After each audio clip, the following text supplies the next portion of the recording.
José Rose propose avec Tralib un jeu réflexif sur la relation ambivalente entre travail et liberté. Tralib est un jeu de rôle et d'éloquence coopératif, mené par un maître de jeu qui fait office de partie neutre et aidante pour le bon déroulement de la partie. Tralib met en scène le réel dans un environnement ouvert à la réflexion, usant d'archétypes et de situations diverses proposées par les cartes. Il existe 3 types de cartes. Les cartes personnages illustrent les différents comportements que les individus peuvent avoir dans leur relation au travail. Ces rôles sont attribués aux joueurs durant les différentes phases de la partie.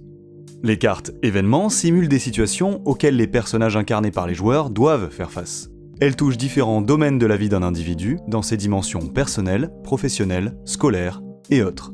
Enfin, les cartes projets permettent de mettre en action les joueurs en les invitant à imaginer les ressources à mettre en œuvre face à un objectif commun ou individuel. Tralib se déroule en 4 phases qui peuvent être combinées ou bien mises en œuvre séparément.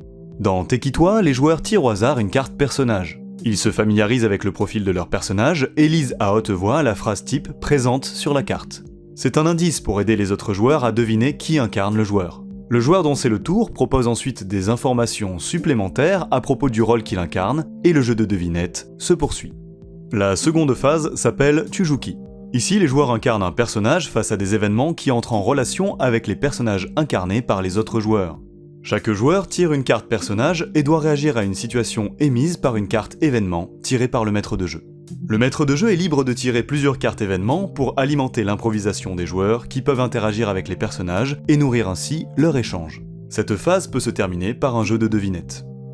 Poule au but constitue la 3e phase. Elle a pour objectif de développer un jeu coopératif où les personnages incarnés par les joueurs doivent collaborer afin de réaliser une carte projet tirée par le maître de jeu.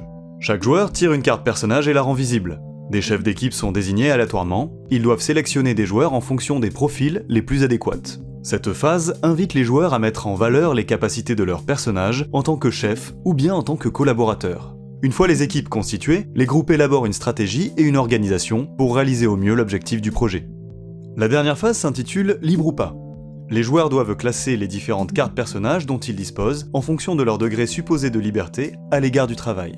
Le vécu simulé durant la partie permet de prendre conscience de l'intrication entre la liberté, le travail et les caractéristiques des individus, telles que l'autonomie, la situation familiale, la position statutaire, le contexte ou l'appartenance à un groupe. Les joueurs constituent des équipes et prennent 4 cartes personnages dont ils doivent expliciter au groupe de jeu la hiérarchisation retenue. Des divergences de vues peuvent ainsi s'exprimer.